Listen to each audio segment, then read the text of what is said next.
Hola.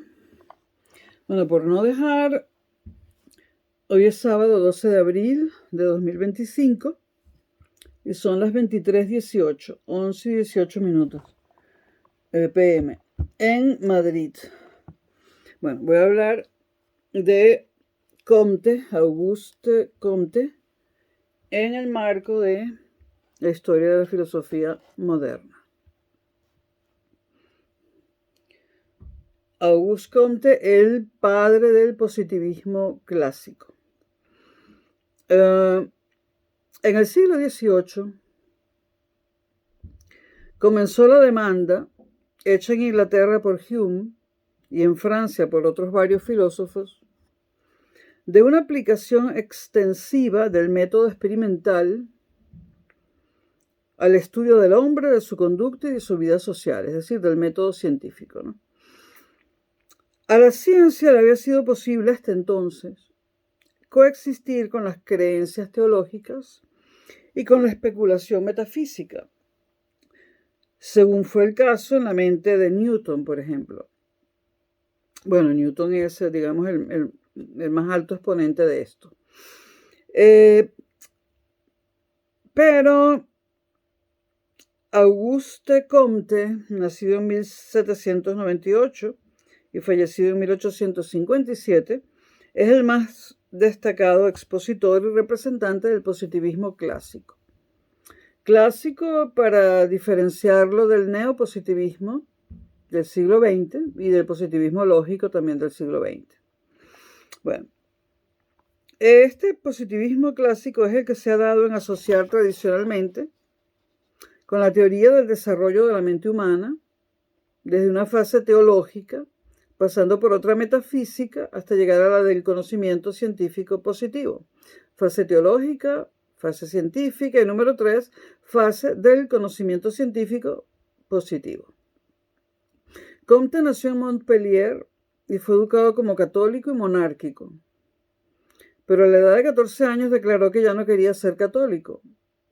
Y parece que por la misma época se hizo republicano. Entre 1814 y 1816 estudió en la Escuela Politécnica bajo la dirección de eminentes científicos.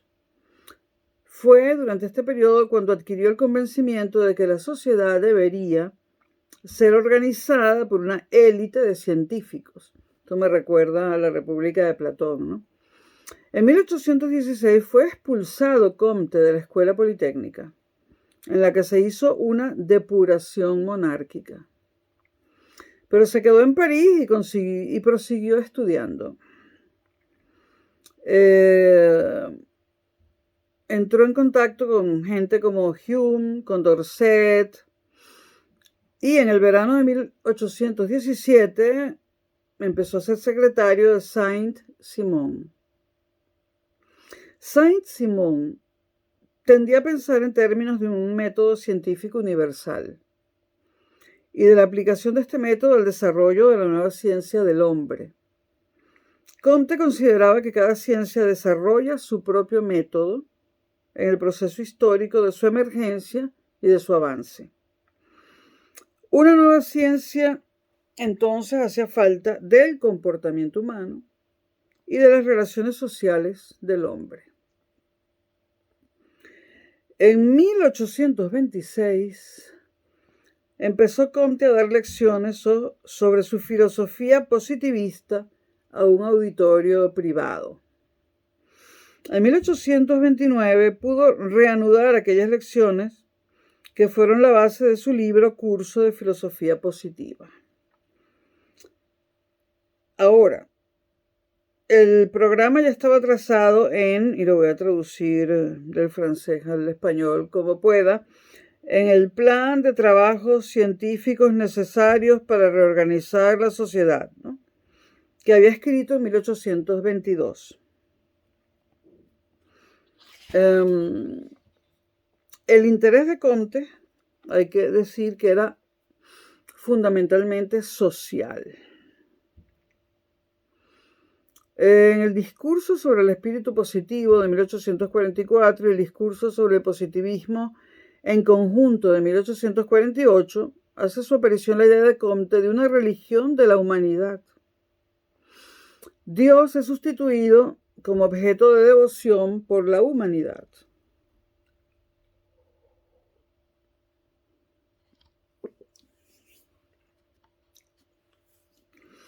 Comte no ocupó nunca una cátedra universitaria. Yo sí, por cierto, y varias. No sirven de mucho tampoco. Y durante algún tiempo, para mantenerse, tuvo que dar lecciones particulares a los alumnos de la Escuela Politécnica. ¿Cómo me identifico con Comte? Entre 1851 y 1854 publicó su obra en 4 volúmenes, Sistema de Política Positiva, y en 1852 publicó El Catecismo Positivista. En 1856 dio a luz el primer volumen de Síntesis Subjetiva o Sistema Universal de las Concepciones Propias del Estado Normal de la Humanidad. Comte fallece en 1857 y bueno, como tantos, deja su obra incompleta. Aunque cuando alguien muere se completa todo, incluso la obra incompleta, a mi modo de ver. Bueno. Entonces, el término filosofía positiva lo usa mucho en sus lecciones y en un sentido rigurosamente invariable, según se sabe. Ahora, para la palabra filosofía, o sea, ¿qué entendía Comte por filosofía? Para él, filosofía es lo que entendían los antiguos, y en particular Aristóteles. Es decir, el sistema general de los conceptos humanos. Y por positiva, entendía Comte, la idea de que las teorías tienen por finalidad coordinar los hechos observados. En su opinión, las ciencias que subsumen los fenómenos o hechos observados bajo leyes generales son descriptivas y no explicativas. En tanto que la filosofía examina la naturaleza de los métodos científicos y hace una síntesis sistemática de las diversas ciencias particulares. Su tesis es aceptable si la tomamos en el sentido de que la filosofía coordina indirectamente los hechos observados, ya que aspira a una síntesis general de las coordinaciones parcialmente logradas por las ciencias. Para Comte, conocimiento positivo lo es solo el conocimiento de los hechos o fenómenos observados, y el de las leyes que coordinan y describen los fenómenos. El uso por Comte de la palabra fenómenos expresa su convencimiento de que únicamente conocemos la realidad tal como nos aparece. Y aquí podríamos tener reminiscencias de Kant, ¿no? Pero no nos apresuremos. ¿A dónde vas? A la gata le pregunto, ¿vas a tumbar todo? Aquí. Ajá. Perdón, estaba hablando con la gata.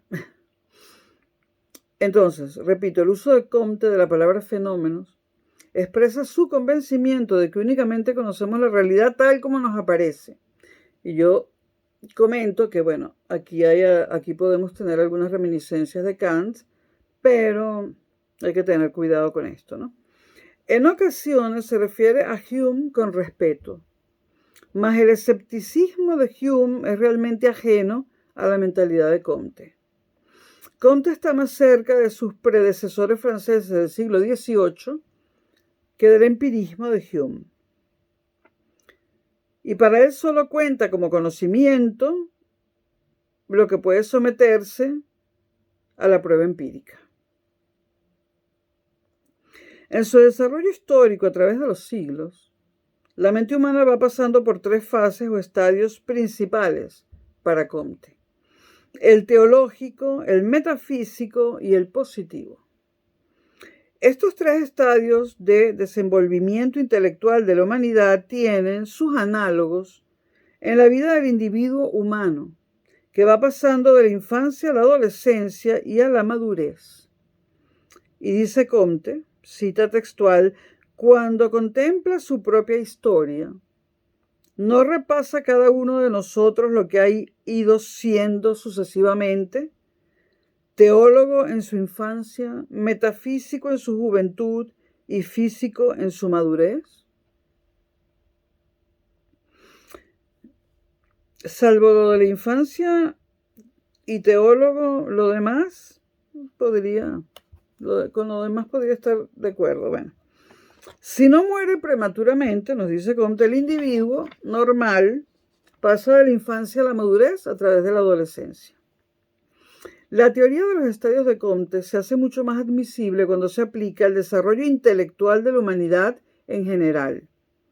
Es evidente que la principal influencia que ha llevado a Comte a formar su teoría es la de la reflexión sobre la historia humana.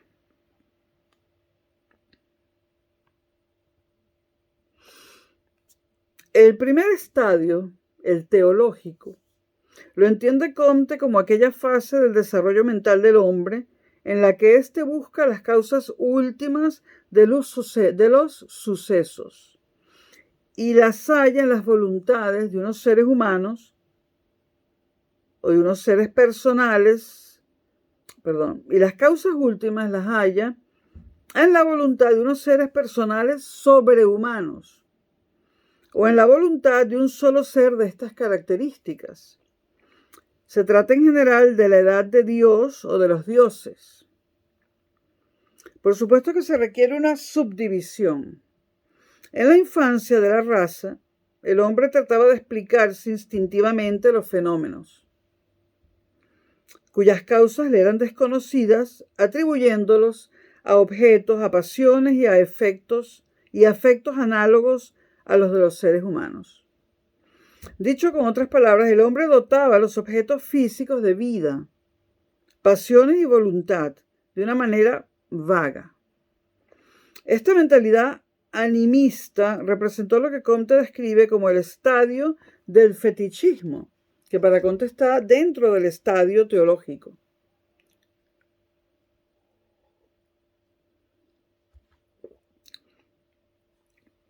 Con el transcurso del tiempo, las fuerzas que animaban inmanentemente los objetos fueron proyectadas al exterior en la forma de los dioses y diosas del politeísmo. Más adelante, las divinidades de la religión politeísta fueron fusionadas en el contexto del Dios único del monoteísmo. Estos tres subestadios sucesivos del fetichismo, el politeísmo y el monoteísmo constituyen juntos el estadio teológico. Entonces tenemos el estadio teológico de Comte, formado por el estadio fetichista, el estadio politeísta y el estadio monoteísta. Esas son las tres subdivisiones del primer estadio de Comte. El segundo estadio, Comte lo llama el estadio metafísico.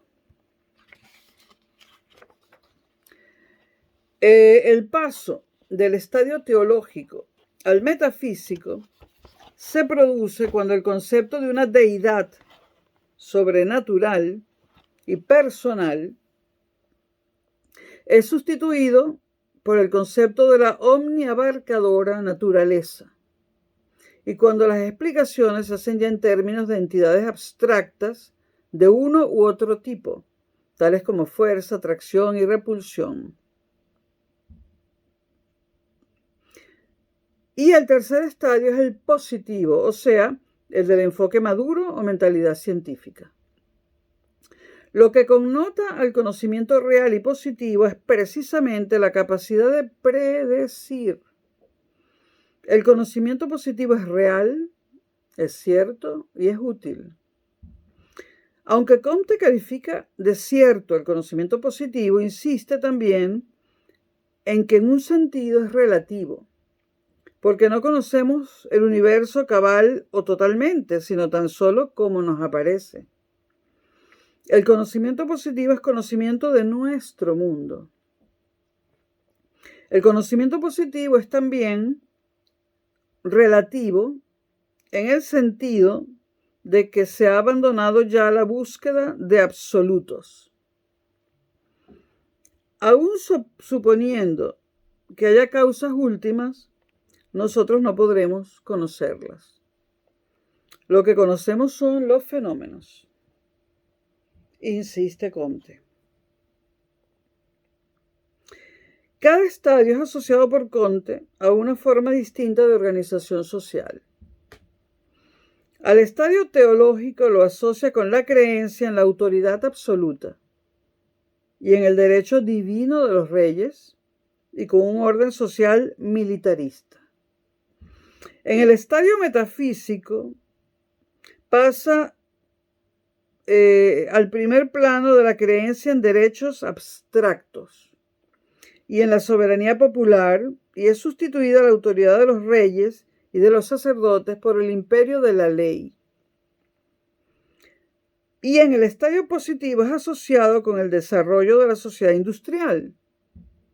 Ahora pasa a ser el centro de la atención la vida económica del hombre y surge una élite de científicos que tienen por vocación organizar y regular la sociedad industrial de un modo racional. Este tipo de sociedad es considerado por Comte, lo mismo que por algunos de sus contemporáneos, como naturalmente pacífico. Pero para su debido desarrollo se requiere una nueva ciencia, la sociología. Las ciencias naturales permiten al hombre controlar, dentro de unos límites, su entorno físico. La ciencia del hombre le permitirá organizar en paz la sociedad industrial. La emergencia del espíritu o mentalidad positiva irá, así, acompañada de una reorganización de la sociedad. Para Comte, el mundo antiguo y la Edad Media representaron la visión o mentalidad teológica, y la Ilustración representó el estadio metafísico. En el mundo de su tiempo veía el comienzo del estadio positivo.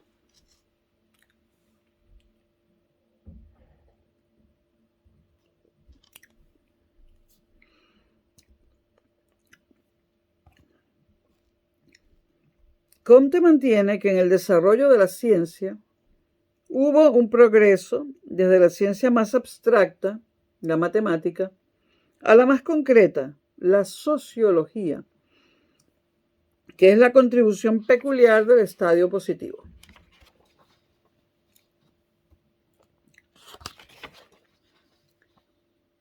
La verdad del positivismo depende de la suposición de que la mente madura y la mentalidad científica, tal como la entiende Comte, son una misma cosa.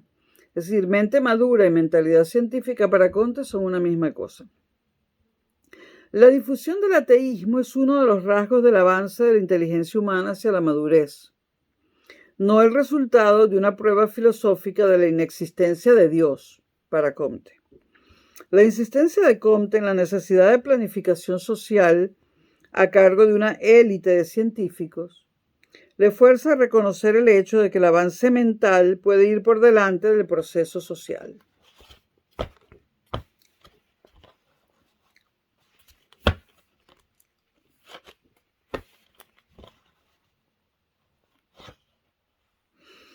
Progresar es para Comte progresar en el conocimiento científico.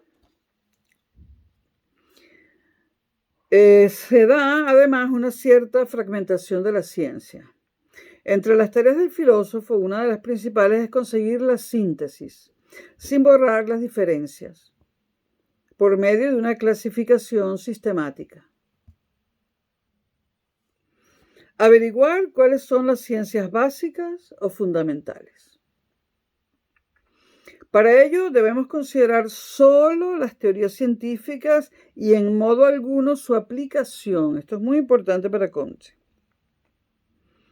Es decir, no habrá que tener en cuenta el uso que de la teoría científica se haga en el campo tecnológico.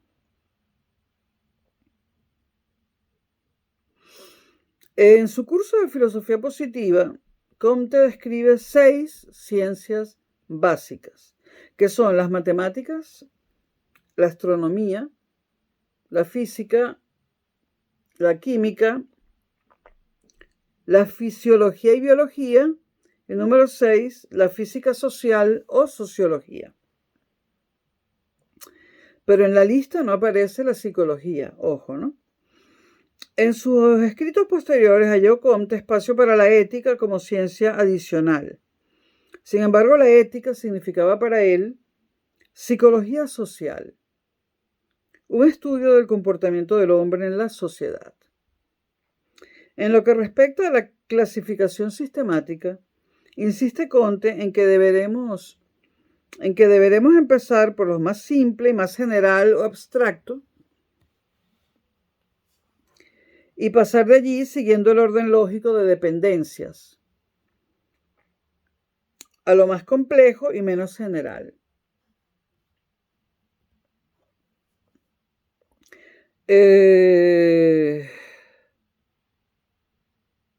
Las matemáticas, por ejemplo, son más abstractas que la astronomía. Y esta depende de las matemáticas en el sentido que las presupone. De parecido modo, la biología, que trata de leyes generales de la vida, es más abstracta que la sociología, la cual se ocupa específicamente del hombre en sociedad.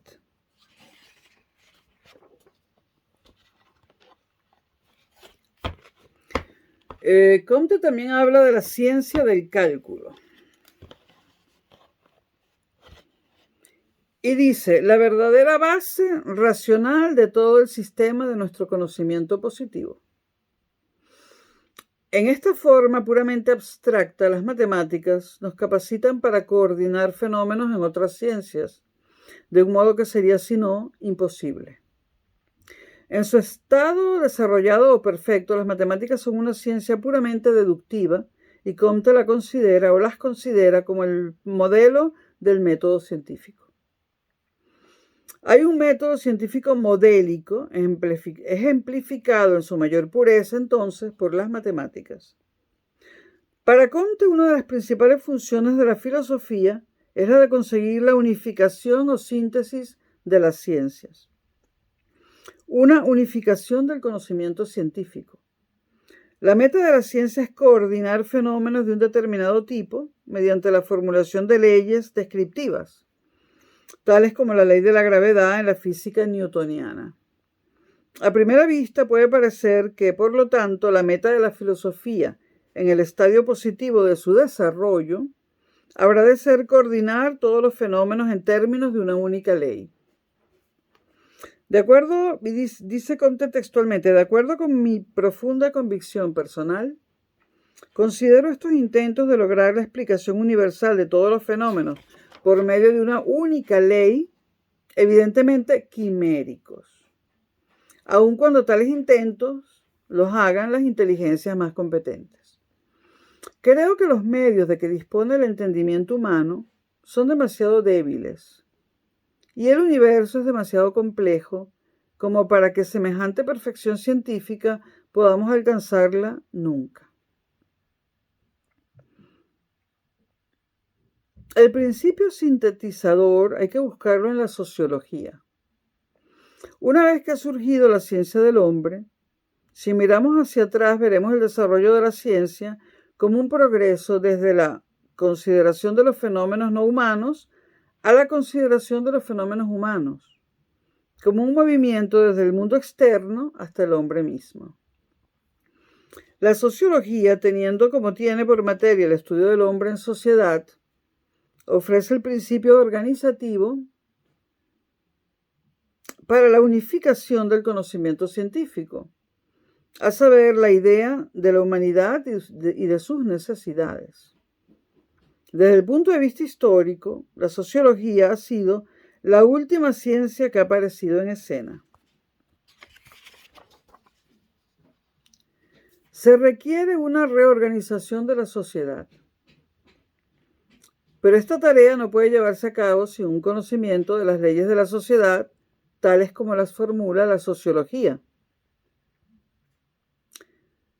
Sin el conocimiento de las leyes que coordinan los fenómenos de la naturaleza, el hombre no puede controlar ni moldear con eficacia su entorno natural. Semejantemente, sin el conocimiento de las leyes relativas al hombre en sociedad, no podemos promover ni conseguir una eficaz renovación progresiva de la sociedad. Esta reorganización social es la meta práctica de la síntesis subjetiva de las ciencias.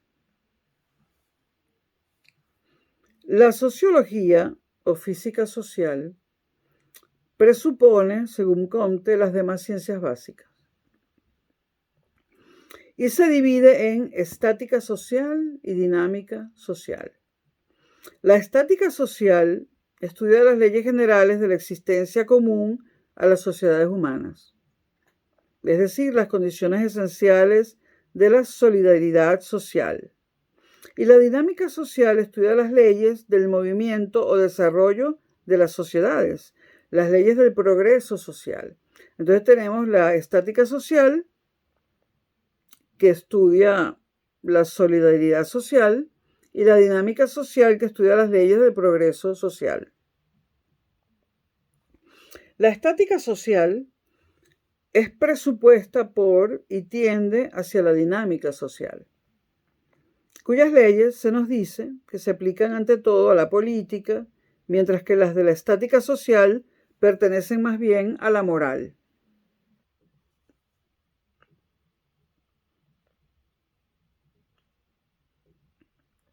La sociología en su conjunto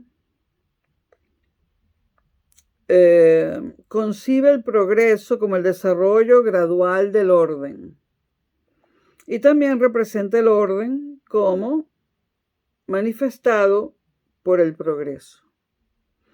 La estática social halla la base de la sociedad en la naturaleza del hombre como ser social y pone de manifiesto que en toda sociedad ha de haber división del trabajo y coordinación de los esfuerzos humanos con miras a realizar un propósito común. Evidencia asimismo la necesidad y la naturaleza fundamental del gobierno. La estática social versa primordialmente sobre el elemento del orden que es esencial a toda sociedad.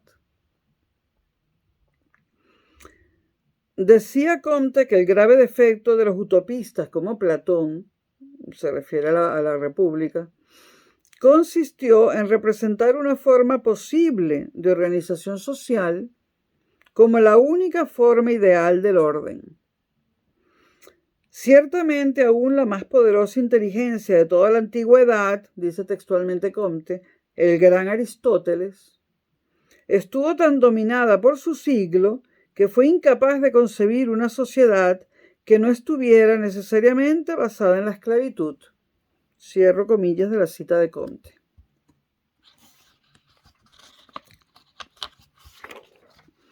La idea del orden es, pues, insuficiente. Requiere también la idea de progreso, y esta se estudia en la dinámica social.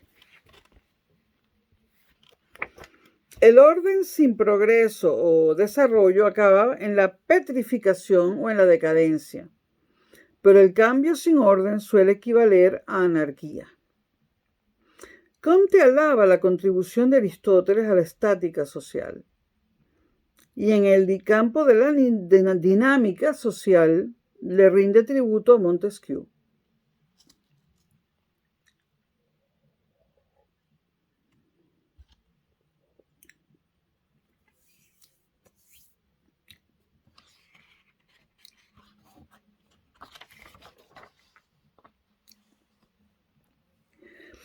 A medida que la sociedad industrial vaya llegando a la madurez, la unificación de la humanidad, promovida por el común conocimiento científico y por la industrialización, dará como resultado, bajo la guía de una élite científica, una sociedad pacífica, en la que las diferencias serán dirimidas mediante discusión racional. Esto recuerda también a Kant, ¿no? La paz perpetua.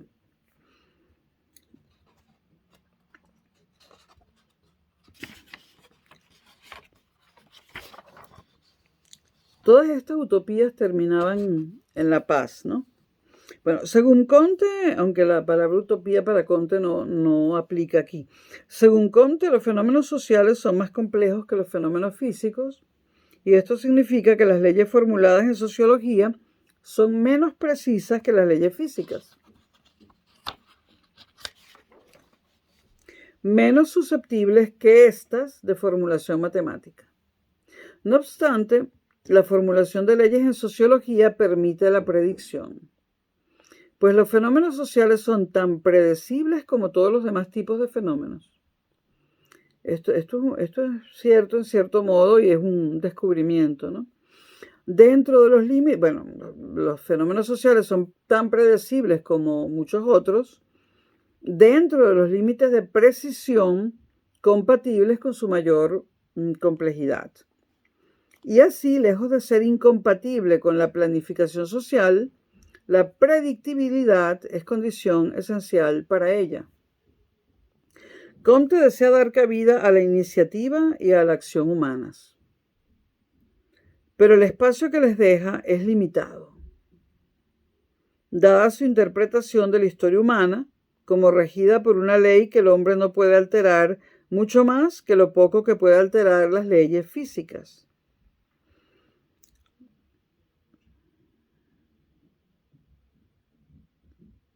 Y Comte está completamente seguro de conocer la ley que rige el desarrollo de la historia humana.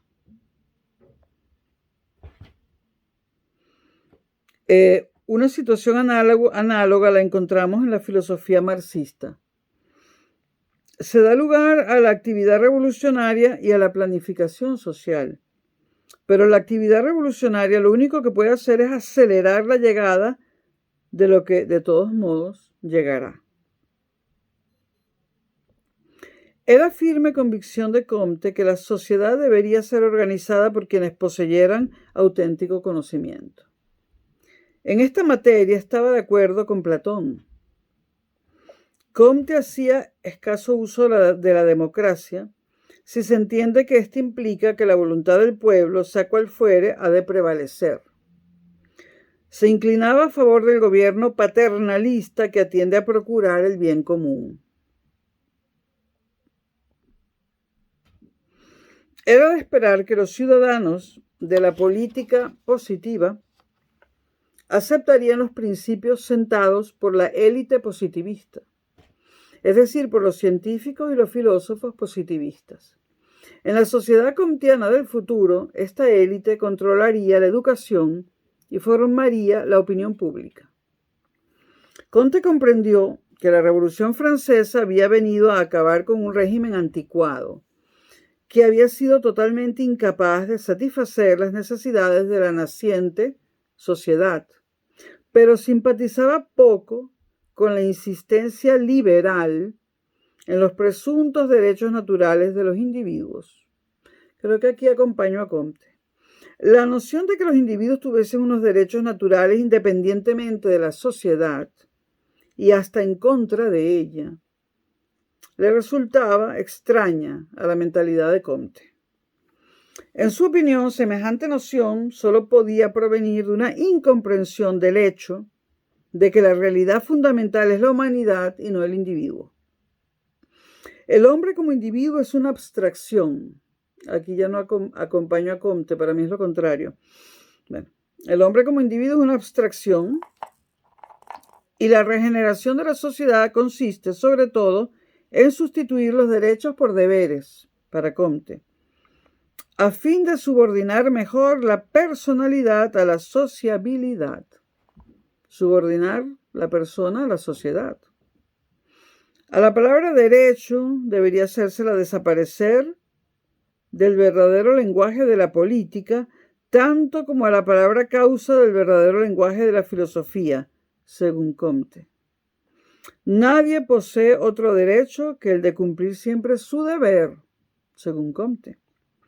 En la época positiva, la sociedad garantizará sin duda ciertos derechos al individuo, pues esto se requiere para el bien común.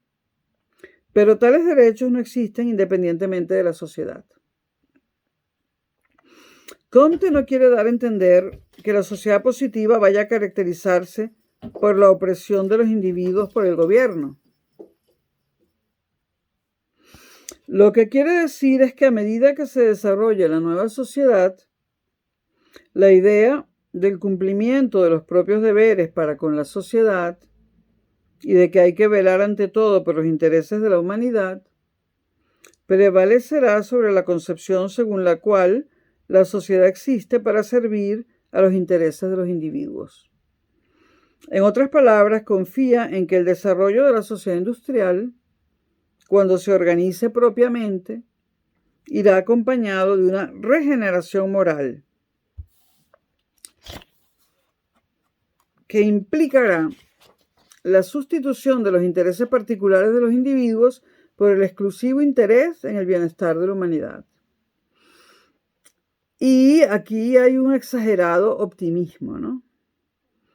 En la confianza de Comte en que tal regeneración irá inevitablemente acompañada del desarrollo de una sociedad que se basará en la ciencia y en la industria. Es indudable, de todos modos, que para Comte la forma más alta de la vida moral la constituyen el amor y el servicio a la humanidad. John Stuart Mill, que simpatizaba con la actitud positivista de Comte en general, criticó con agudeza el modo en que Comte aspiraba a someter a la gente a los rigores de una religión dogmática expuesta por los filósofos positivistas. Podemos muy bien considerar repugnante lo que, refiriéndose al de Comte, describiría T.H. Huxley como un catolicismo sin cristianismo. Interesante la idea de la expresión de Huxley sobre Comte y sobre sus planteamientos, ¿no? Un catolicismo sin cristianismo. Bueno, la religión positivista de Comte, que influyó en bastantes de sus discípulos y llegó al establecimiento de una iglesia positivista, no es consecuencia lógica de una teoría positivista del conocimiento. Poner de realce el servicio a la humanidad no implica que se establezca ningún culto religioso. Pero Comte pensaba que en la sociedad moderna, la función unificante y elevadora, desempeñada en otros tiempos por la creencia en Dios, solo podía cumplirla una devoción religiosa a la humanidad. Y esto es un esbozo de Comte. Espero que les haya servido de algo.